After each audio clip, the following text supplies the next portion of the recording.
नमस्कार मित्रों, हमारे चैनल को लाइक करें, शेयर करें, सब्सक्राइब करें। आज की कहानी है बुद्धि और भाग्य में कौन बड़ा है। आइए इस कहानी की शुरुआत करते हैं। एक समय की बात है, ब्रह्मा जी के दरबार में भाग्य और बुद्धि में यह प्रश्न उठ गया कि कौन बड़ा है।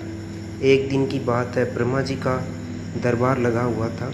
उस समय भाग्य व बुद्धि में तीखी नोक झोंक होने लगी और भाग्य ने कहा, मैं बड़ा हूँ, मैं जो करता हूँ वह काम तुम नहीं कर सकती। और बुद्धि ने कहा, मैं जो कर सकती हूँ वह कोई नहीं कर सकता है। बुद्धि ने कहा, भाग्य आप मूर्ख मत बनो, मैं जब किसी का साथ छोड़ देती हूँ तो वह मनुष्य कुछ नहीं कर सकता है और मनुष्य पागल हो जाता है। उसी समय भाग्य बोला, अगर मैं मनुष्य का साथ छोड़ दूँ तो आप कुछ नहीं कर सकता। अब दोनों में कौन बड़ा है, यह सुझाव चल रहा था। उसी समय ब्रह्मा जी ने सोचा, यह फैसला मुझे करना होगा। तो ब्रह्मा जी ने कहा, क्या बात है? भाग्य ने कहा, भगवान, बुद्धि यह कहती है कि मैं बड़ी हूँ और अगर मैं किसी मनुष्य का साथ छोड़ दूँ वह मृतक के समान हो जाता है। इस प्रकार दोनों का तर्क सुनने के बाद ब्रह्मा जी ने मन में यह विचार आया कि यह तो फैसला बड़ा कठिन है। अब ब्रह्मा जी ने कहा, आप दोनों अपनी अपनी क्षमता का परीक्षण करके मुझे बताओ, तब कौन बड़ा है इसका पता चलेगा। भाग्य ने कहा, प्रभु जैसी आपकी इच्छा, लेकिन बुद्धि मुझसे बड़ी नहीं हो सकती। ब्रह्मा जी ने कहा, यह एक चरवाहा है, इसका भाग्य बदल कर देखो। भाग्य ने कहा, ब्रह्मा जी पहले मुझे आदेश दो। अब बुद्धि भाग्य से कहने लगी, अब इसको सम्राट बनाओ। बुद्धि ने कहा, मैं इसका साथ छोड़ रही हूँ। अब भाग्य उस चरवाहे को सम्राट बनाने की सोचने लगा और वह उस चरवाहे के पास गया। और उस चरवाहे के पास भाग्य ने देखा केवल 3 बकरियां ही हैं और एक टूटी सी झोंपड़ी है। वह पूरा दिन उन बकरियों को चराने में लगा रहता है और भाग्य ने सोचा, इसके पैरों में चप्पल जूते भी नहीं हैं। अब भाग्य ने पास सा पलटा और सोने के जूते लेकर उनको जिस स्थान से होकर चरवाहा निकलता था उस स्थान पर रख दिए।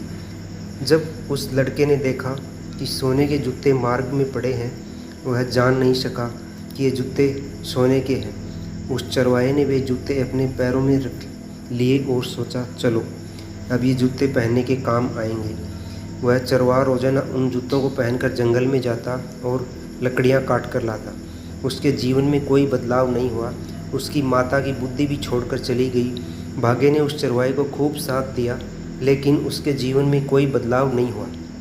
भाग्य सोचने लगा, मैंने इसे सम्राट बनाने का वायदा किया था, लेकिन इसमें कोई बदलाव नहीं आया। ये तो पागलों की तरह रहता है। बुद्धि ने कहा, ये देखो, जब मैं इसका साथ नहीं दे रही हूँ तो यह कुछ भी नहीं कर सकता है। एक देश का राजा जिसका नाम था तेज प्रताप, राजा तेज प्रताप का एक सौदागर जो रोज़ाना अपने ऊँटों पर पीतल लाद कर उसे बेचने के लिए जाता था, उस सौदागर ने देखा कि इस चरवाहे के पैरों में सोने के जूते हैं, लेकिन यह उनकी कदर नहीं करता। सौदागर ने सोचा, यह चरवाहा इन जूतों के बारे में शायद कुछ नहीं जानता है। उस सौदागर ने पूछा, भाई ये जूते तुम्हें कहाँ से मिले हैं? उसने कहा, मुझे जंगल के रास्ते में पड़े हुए मिले थे। तो उस सौदागर ने कहा, ये जूते आप मुझे बेच दो। चरवाहे ने कहा, बेच दूंगा, क्योंकि मैं बहुत दिनों से पहनता हूँ, लेकिन ये फटते ही नहीं। सौदागर ने कहा, तो बताओ इसके बदले तुम क्या लेना चाहोगे? चरवाहे ने कहा, इनके बदले तुम मुझे एक मन आटा दे देना, जिससे मेरा व मेरी माता की रोटी का काम चलेगा। सौदागर ने कहा, मंजूर है, और 1 मन आटे में सौदागर ने जूते खरीद लिए। भाग्य, ये क्या हो रहा है? आप कहाँ सो गए जिसे आप एक सम्राट बना चाहते हैं? उसने तो सोने के जूते 1 मन आटे में बेच दिए।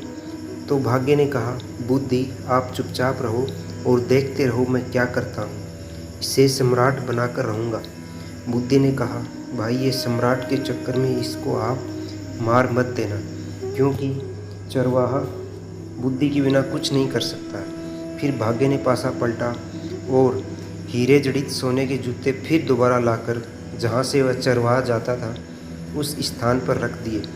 फिर उसी रास्ते से चरवाहा निकला तो उसने देखा, ये जूते तो पहले से भी अच्छे हैं, चलो इनको भी पहन लेता हूँ।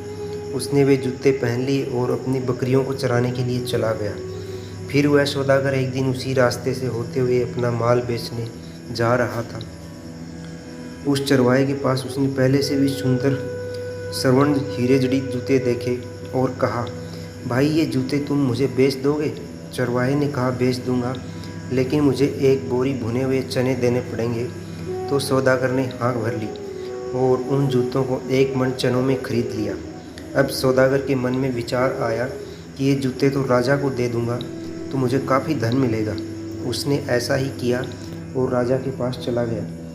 राजा जूते देखकर काफ़ी खुश हुआ और उन जूतों को 100 स्वर्ण मुद्राएं देकर ले लिए। सौदागर से राजा ने कहा, भाई आप ये जूते कहाँ से लेकर आते हैं? सौदागर ने झूठ बोली और कहा, महाराज मैं जहाँ अपना माल बेचने जाता हूँ वहाँ के राजा ने मुझे खुश होकर ये जूते दिए। तो राजा ने कहा, उनके कोई पुत्र हो तो अपनी बेटी की शादी उसके कर देंगे। अब की बार जब जाओ तो ये प्रस्ताव लेकर आना।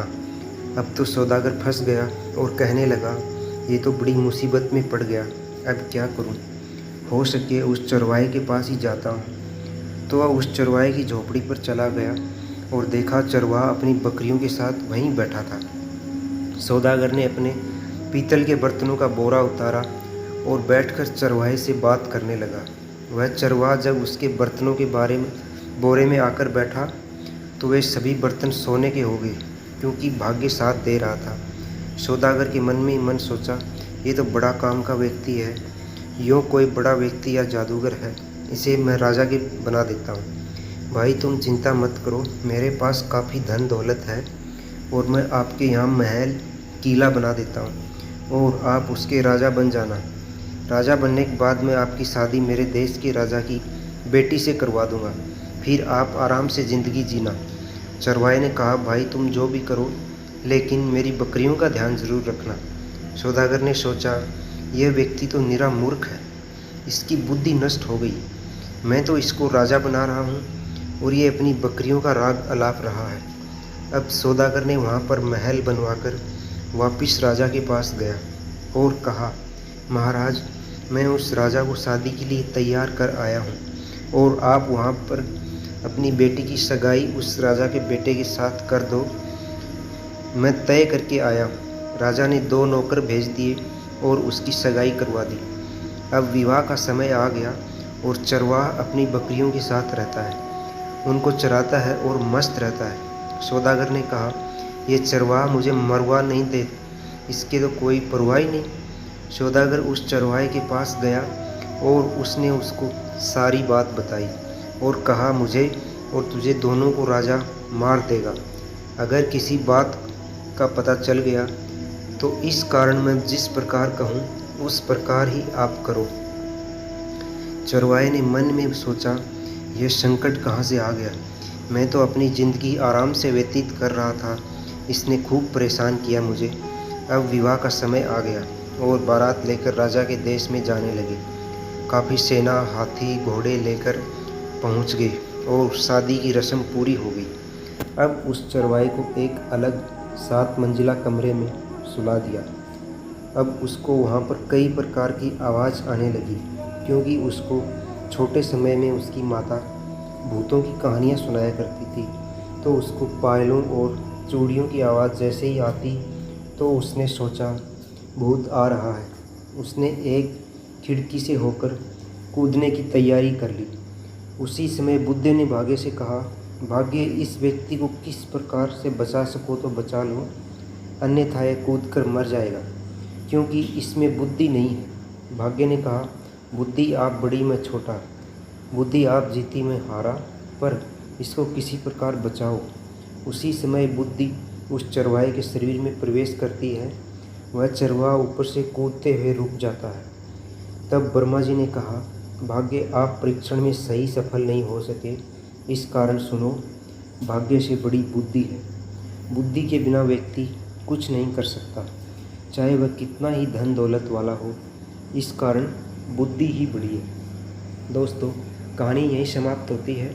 हमारे चैनल को लाइक करें, शेयर करें, सब्सक्राइब करें और बेल आइकन ज़रूर दबाएं। धन्यवाद।